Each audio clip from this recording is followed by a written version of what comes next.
असं आहे की जगामध्ये अशी अनेक माणसं आहेत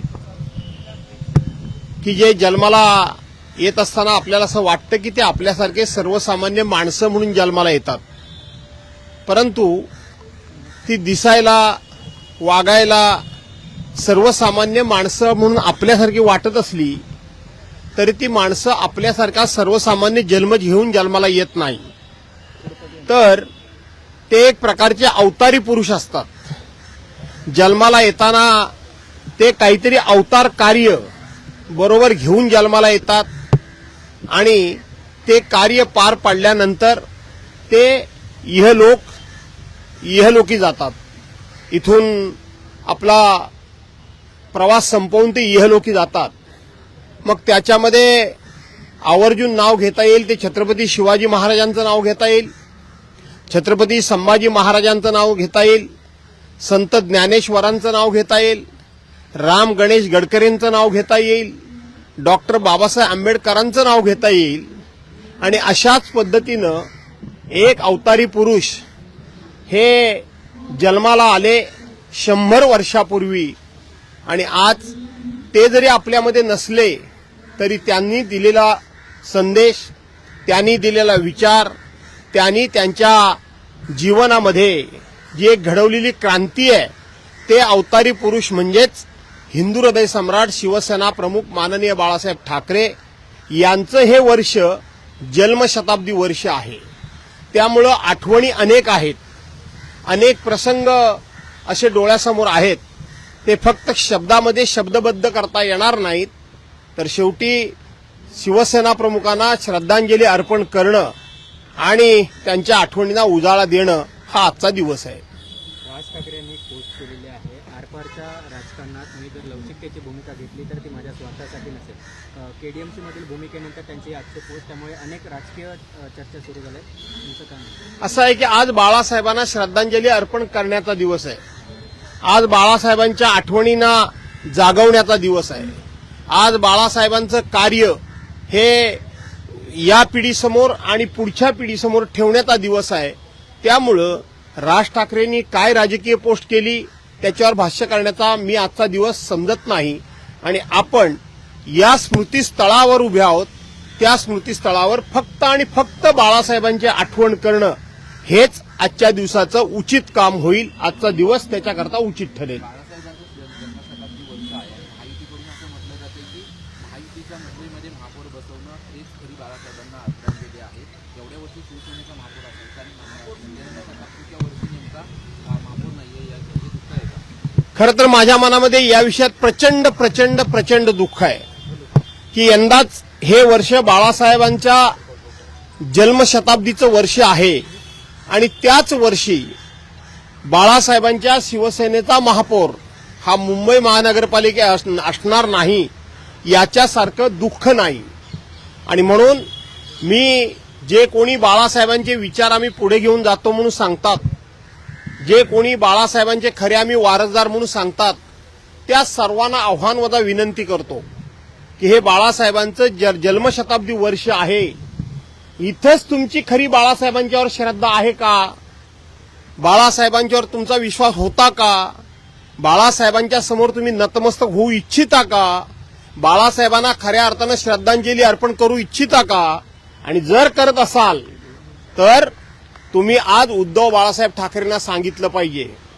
आणि उद्धव बाळासाहेब ठाकरेंना सांगत असता ज्या शिवसेना भाजपाबरोबर एकनाथराव शिंदे आहेत त्या एकनाथराव शिंदेना आव्हानवादा विनंती मी करतो, तुम्ही भारतीय जनता पार्टीला सांगितलं पाहिजे की केंद्रामध्ये आम्ही तुमच्या सरकारला पाठिंबा दिलेला आहे, आम्ही तुमच्याबरोबर राहू. महाराष्ट्रामध्ये आम्ही तुमच्या सरकारला पाठिंबा दिलेला आहे, आम्ही तुमच्याबरोबर राहू. पण हे वर्ष हिंदू हृदय सम्राट शिवसेना प्रमुख माननीय बाळासाहेब ठाकरे यांचं जन्मशताब्दी वर्ष आहे. आणि म्हणून आम्ही मुंबईवर हा शिवसेनेचा भगवा झेंडा फडकला पाहिजे आणि बाळासाहेबांचे वारसदार असलेल्या उद्धव बाळासाहेब ठाकरेंच्या म्हणजेच खऱ्या शिवसेनेचा झेंडा फडकला पाहिजे.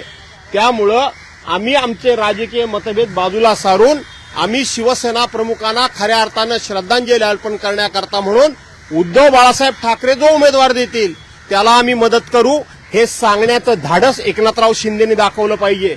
हे धाडस भास्कर जाऊ असतं तर नक्की दाखवलं असतं. नाही, तुम्ही असं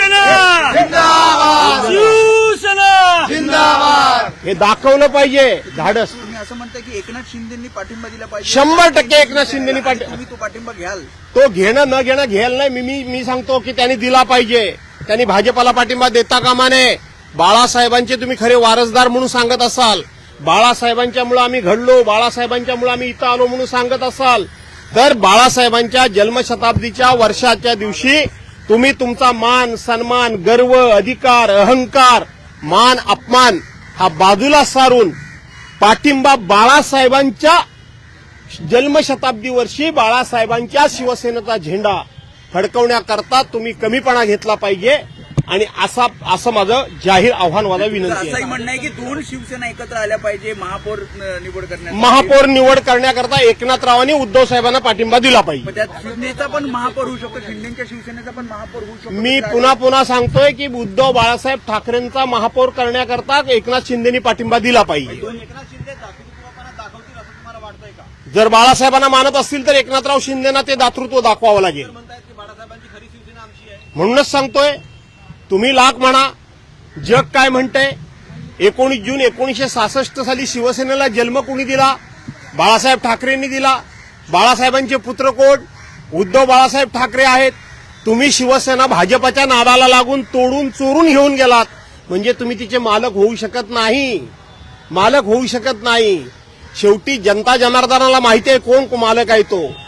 भगवान के घर में देर है लेकिन अंधेर नहीं है. भास्कर जाधव मध्यस्थीची भूमिका घेतील का? मध्यस्थीची भूमिका. जवाचे गहू तवाच्या पोळ्या.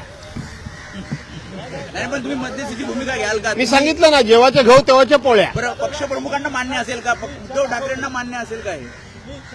मात्र तुम्ही किंवा संजय राऊत यांच्यासाठी या गोष्टीसाठी या घडाव्या गोष्टी महापौर शिवसेनेचा बसावा यासाठी पुढाकार घेणार का? शेवटी काही गोष्टी ह्या तुम्हाला सांगून करायच्या नसतात. प्रत्येक गोष्ट हा मीडिया सोडवत नसतो.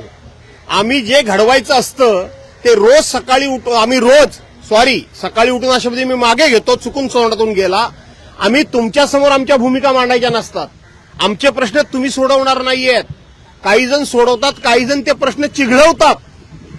अर्थाचा अनर्थ काढून ते प्रश्न अधिक गुंतागुंतीचे करतात आणि म्हणून ते प्रश्न अक्रॉस द टेबल समोरासमोर बसून सोडवायचे असतात. त्यामुळं माझी भूमिका काय असेल हे मी तुम्हाला नंतर सांगेन. एक मिनिट. उद्धव ठाकरेंना तुम्ही बोलला आहात की असं केलं पाहिजे किंवा असं झालं पाहिजे. असं आहे, मी पक्षाचा प्रवक्ता नाही. मी माझं मत मांडलेलं आहे. नेते वरिष्ठ नेते आहात तुम्ही. वरिष्ठ नेते बोलण्याचा अधिकार तरी उद्धव ठाकरेंसोबत हे बोलण्याचा अधिकार तुम्हाला आहे. कोणाच्या परवानगीची गरज नाही हे बोलण्याची. माझ्या गुगलीनं तुम्ही सगळे पत्रकार या ठिकाणी बोल्ड झालेले आहात. तुमच्याजवळ विचारण्यासारखा प्रश्नच माझ्याकडे नाही. त्यामुळे आता मी थांबतो. नाही, मी प्रश्न विचारतो की तुम्ही उद्धव ठाकरेंना हे बोलणार आहात का? तुमचं मत मांडणार आहात का? असं आहे, मी सांगितलं ना की सगळ्या गोष्टी या तुमच्यासमोर सांगायच्या नसतात.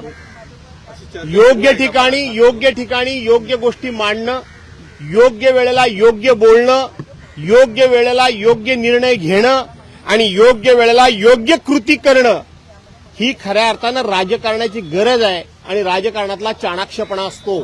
त्यामुळं सही बात सही वक्त पे जे म्हटलेलं आहे ते काही उगाच म्हटलेलं नाही. त्यामुळं या गोष्टी मी तुमच्याजवळ शेअर करणार नाही. बाळासाहेब ठाकरेंना हिंदू हृदय सम्राट माननीय बाळासाहेब ठाकरेंना श्रद्धांजली अर्पण करणं, त्यांच्याबद्दल मला तुम्हाला काही प्रश्न विचारायचे असेल तर विचारा. माझ्या आयुष्यामध्ये हिंदू हृदय सम्राट शिवसेना प्रमुख माननीय बाळासाहेब ठाकरे यांनी ठेवलेला उच्च विचारांचा ठेवा याची अनेक प्रकारची उदाहरणं, अनेक प्रकारची माहिती, बाळासाहेबांचं व्यक्तिमत्व, बाळासाहेबांची निर्णय क्षमता, बाळासाहेबांच्या मनाचा मोठेपणा. बाळासाहेब हे सांब सदाशिव होते. ते जेवढे एखाद्यावर गरम व्हायचे तेवढे सजासजी थंड होऊन कोणालाही ते माफ करायचे. अशा प्रकारचं एक आगळं वेगळं व्यक्तिमत्व, त्या व्यक्तिमत्वाची आज ही जन्मशताब्दी आहे. त्यामुळं तुम्हाला जे काही जर विचारायचं असेल तर हिंदू हृदय सम्राट शिवसेना प्रमुख मान्य बाळासाहेब ठाकरेंबद्दल विचारा. याच्या पलीकडे मी जाणार नाही. जाधव साहेब, जेव्हा तुम्ही राष्ट्रवादीचे प्रदेशाध्यक्ष आणि शिवसेनेमध्ये आला, जेव्हा तुमचा अप्रोच झाला बाळासाहेबांसोबत, काय भावना होती त्यांची म्हणजे शिवसेनेमध्ये प्रवेश करायचा किंवा तुमचा पक्षप्रवेश करायचा, या अनुषंगाने तुम्ही काय कराल? असं आहे की मी बाळासाहेबांच्या हयातीमध्येच मला शिवसेना सोडावी लागली. परंतु मी जेव्हा पुन्हा शिवसेनेमध्ये आलो त्यावेळेला बाळासाहेब ठाकरे हयात नव्हते, शिवसेना प्रमुख हयात नव्हते. त्यामुळे परत येतानाच्या काय भावना होत्या हे आत्ता सांगणं म्हणजे ते हयातच नव्हते. परंतु एक मात्र सांगतो की मी मंत्री झाल्यानंतर शिवसेना प्रमुखांना परमोच्च आनंद झाला होता, परमोच्च आनंद झाला होता. आणि त्यानंतर शिवसेना प्रमुख मला वरच्यावर फोन करत असत, आम्ही बोलत असू. काही त्यांनी मला कामं सांगितलेली होती, त्यांची वैयक्तिक काहीच नाही, मी एवढा काही मोठा माणूस नाही. परंतु एक गोष्ट मात्र त्यांच्या बोलण्यातनं जाणवली होती की आम्ही तुझ्यावर अन्याय केला, अशा पद्धतीचा शब्दप्रयोग त्यांनी एकदा केला होता. परंतु मी ज्यावेळेला पुन्हा शिवसेनेमध्ये आलो त्यावेळेला शिवसेना प्रमुख हयात नव्हते, ही वस्तुस्थिती आहे.